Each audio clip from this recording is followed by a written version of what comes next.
Father, we thank you for this beautiful morning that you have given to us. And as we are going to meditate upon your word, we ask for your divine help so that we will be able to understand what you want us to understand, Father. Help us to, Lord, internalize these words in our lives and accept your greatness and live a life that will be filled with light and hope. We pray this prayer in Jesus' precious name. Amen. Please be seated. Indeed, I am thankful to God for enabling me to know our wonderful congregation and giving me the opportunity to serve you. Not more years, but at least like a limited time. And in that, I really cherish the love, acceptance that I have received from you. And it is not a goodbye message, but still I would say after 3 years when I return and when I meet once again, I would certainly cherish the joy. I thank the secretary also for the soothing words that he has just shared here. Life is a journey. We all are journeying. And in this journey, we all face ups and downs. We cannot expect everything to be very well or filled with roses, bed filled with roses, but there are thorns which are attached to it. Even our theme this morning says the same thing. We may have to encounter situations in life, but one thing we have assurance is God upholds us in the times of trouble. God upholds us in the times of trouble. I would like to begin my sermon with a real life example that happened in January 28, 1986, when NASA Space Shuttle changer, it broke, and it took place after the 73 seconds of its takeoff. And all the 7 crew members who were traveling, they were dead. Many people, they started asking questions how this has happened. How this can happen in a situation when we are advanced in our technology. We are well prepared. Everything is ready. But even then, such incidents can take place. And they could find out an O-ring seal in the rocket booster failed. It made many people realize that no matter how advanced we are in our technology, life is unpredictable. We cannot predict about life. In Mark chapter 4, verse 35 to 41, our second reading, and mostly I'll be highlighting in this reading today, it's a reminder that despite our best efforts and advancements, we remain susceptible to life's challenges. And probably it invites us also to gaze upon the Creator who can calm the winds and the waves. In verse 35 to 36, we see Jesus is giving them a call. Let us go over to the other side. So a new journey has begun for the disciples. And nobody had thought that they are going to experience this challenge. Had they known this before, I don't think any of the disciples would have come with Jesus. And that is how they went to experience something new with Jesus. They went from their comfort zone to the sea, and all of a sudden we see without any expectation, because struggles are like that. We expect something, but some other things may venture in our lives. And there they experienced the chaotic situation of how suddenly the great windstorm arose. And Jesus has taken these people to the sea. And that is how it is the responsibility of Jesus also to be mindful of what is happening. But it seems that Jesus was not so interested of what was going on when the heavy wind was there, or the storm was very much present that time. And that's why the disciples, they were saying this word. These are the literal word they were saying. Teacher, don't you care if we drown? Don't you care that we are going to die? What are you doing? Because it is you, Jesus, who has planned to come to this state. And now it is your responsibility. But it seems that he was sleeping. But remember always, God is great beyond our circumstances. Our circumstances are not the real yardstick of God's greatness. No matter how enough we go through, we cannot question the identity of God, because God will continue to remain God no matter what the circumstances are.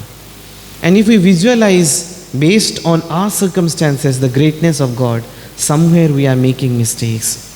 This morning I would like to bring before you 3 important points that we can visualize or reflect from this very passage. The first thing is, let us discover God as a sovereign God. God as a sovereign God. What is sovereignty means? Sovereignty means there is no one above a person. We call India as a sovereign country. That means India is ruling herself. And that is how sovereignty means nobody is controlling God, but rather He is controlling everything.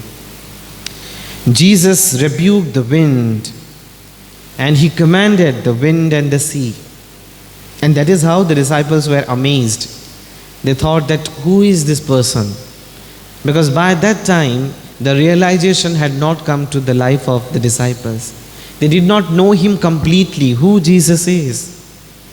But by the time they saw in their own eyes that Jesus is commanding, and even the sea and the wind, they are obeying the command of Jesus. In John chapter 1:3, if you read, it is written, the Word, that means the Logos or Jesus, was in the beginning. He was in the beginning with God. All things were created through Him, and apart from Him, nothing was created that is existing in this world. He is the Creator, and He is the owner of everything. As Psalm 24 verse 1 says, the earth and its fullness, all the living and non-living creatures, non-living things, they are there and they are controlled by God. And that is how it is the nature who obey God's command. There are some of the incidences I would like to bring before you, how God commands and even the nature obey God's command. In Genesis 1:3, God said, let there be light, and there was light. He commanded that let the water gather in one place, and that is how we have the dry land and water. We see how in the time of the flood came and it destroyed the whole world except the family of Noah. We also see how with the presence of God and with the authority of God, the Dead Sea was divided into 2 parts. Even in the time of Joshua, Joshua said, sun, stop, moon, stop, stay, and they stayed. And that is how the command of God is. In the time of Elijah, with the command of God, when Elijah started praying for rain, and it rained after 3 years and 6 months. Again we see in the time of Jesus, Jesus told the fig tree or cursed the fig tree, and it completely dried. It is not only the nature, but even the animal. God has control over the animals, like the quail bird and manna. In Exodus chapter 16, 13 to 15, it is written, that evening quail came and covered the camp, because the Israelites were complaining, we are not able to have meat, we want to eat meat. And that is how God gave them, with His command, there were birds. God used even a donkey to speak, and that is how He commanded. In Balaam's donkey, in Numbers chapter 22 verse 28, God commanded the ravens to feed Elijah, and that is how those ravens, they brought bread and meat. And finally, in the time of Jonah, we see God commanded the fish to swallow Jonah. Don't consume Jonah, but swallow him for 3 days and 3 nights. What I would like to bring before you this morning is, let us experience the supremacy of God. Our situation or individuals are not high above God. There is a saying in Hindi, ये मत कहो खुदा से मेरी मुश्किलें बड़ी है, ये मुश्किलों से कह दो मेरा खुदा बड़ा है. Don't tell God that, Lord, my problems are so big, but tell problems, do you know that I have a great God whom I serve and praise. Let us give space to this sovereign God in our life who works marvelously, and His works are really unsearchable. We cannot even imagine the way He can work. The second thing is, let us realize the presence of God in the midst of tempestuous situation. In a situation where everything is messy or everything is so difficult. Because the disciples started asking Jesus, how can you sleep in a situation like this? Do we also ask the question to God, how can you sleep, Lord? How can you not act? Don't you know that there are so many things going on around us? Disciples are asking, He is asleep. But God, as Emmanuel God, who has promised to be with us, He will always be with us. In Psalm 46 verse 1 it says, in the time of need, He is a present help. D.T.H. Bonhoeffer, a theologian, he says, we must be ready to allow ourselves to be interrupted by God. God will be constantly crossing our paths and cancelling our plans by sending us people with claim and petition. He says, give a space to God to make some changes, make some of the things to cancel, even that is possible. And that is how we allow the plan of God to work. But in that time, let us be steadfast. Within the life of the great figures in the Bible, we see Job. Job has gone through enormous trial. But it is not that God has abandoned Job. God was very much there with Job. But he had to go through, and finally God intervened. When David was hunted by Saul, Saul was just like fleeing from David. And his life was under threat. It is not that God has forgotten David. Because you remember, when Moses had come to anoint David, and he has already anointed him, and he told him that God has chosen David to become the king of Israel. And after that, these stories are happening of Saul is running after David. But David did not ask even for a while, why, Lord, if you have already made me the king, you have chosen me, then why do I have to face this? Remember, my friends, that if we are certainly traveling in this journey. As I said, we all are traveling in the journey of faith. It is not that everything is going to be calm. Maybe we have to go through trial, but this also will pass. It will not stay for a long time, or it will be not there forever. This will pass. In the time of Elijah, even we see like how Elijah fled from Jezebel, and finally Paul's hardship, because Paul says, I have gone through enough. I have been beaten up with rods. I have been attempted to murder, and people, they have rejected me. But even then, God is with me, and I am happy to be His servant. In the midst of the storm, when Jesus is sleeping, don't think that He is not acting. He is still acting, and He is still active. In Isaiah, God has promised, when you walk through the water, I'll be with you. And when you walk through the fire, the flames will not consume you. It is not written that you need not have to walk through the water. You have to walk through the water, but God will never allow to drown. He will pick you. You have to walk through the situation like fire. But like David, we can say, though I walk through the valley of the shadow of death and danger, I shall fear no evil, for thou art with me. You are with me. In that situation also, remember, in our boat, God is there. He is mindful, He is active. And finally, it is a call for all of us to increase in our faith. Because Jesus said, why are you so afraid? Do you still have no faith? Disciples were going with Him, traveling with Him. They have seen Jesus doing miracles. They have seen Jesus casting out demons, healing sick people, and feeding the 5,000. But even then, Jesus is asking, why did you doubt? Why are you afraid? Jesus is urging the believers to move beyond fear, to trust in God. Somebody has said a beautiful quotation, and if it's possible, you may take a note of it. Faith is not the absence of fear. Faith is not the absence of fear, but the recognition that God is greater than our fears. That God is greater than our fears.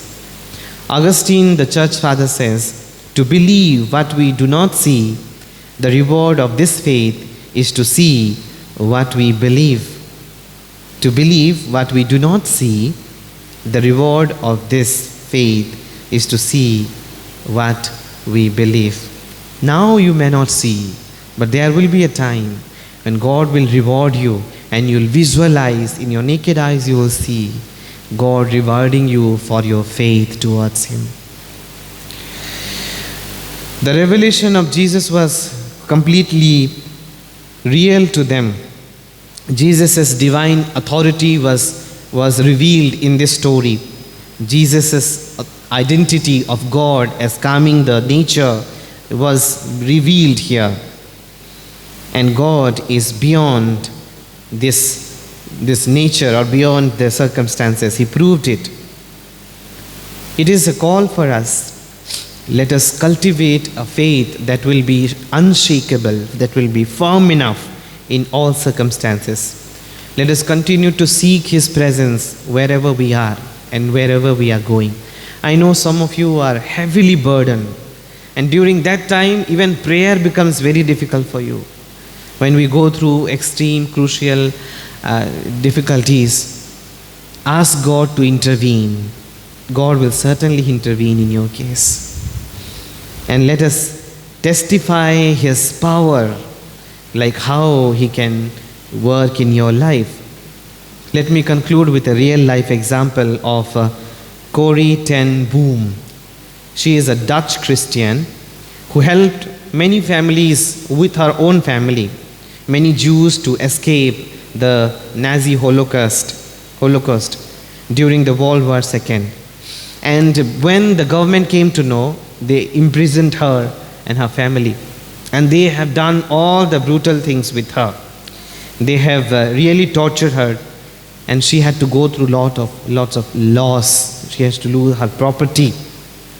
And in that situation, she writes a sentence saying, there is no pit so deep that God's love is not deeper still. There is no pit so deep that God's love is not deeper still. May God enable us so that our testimony also become like this.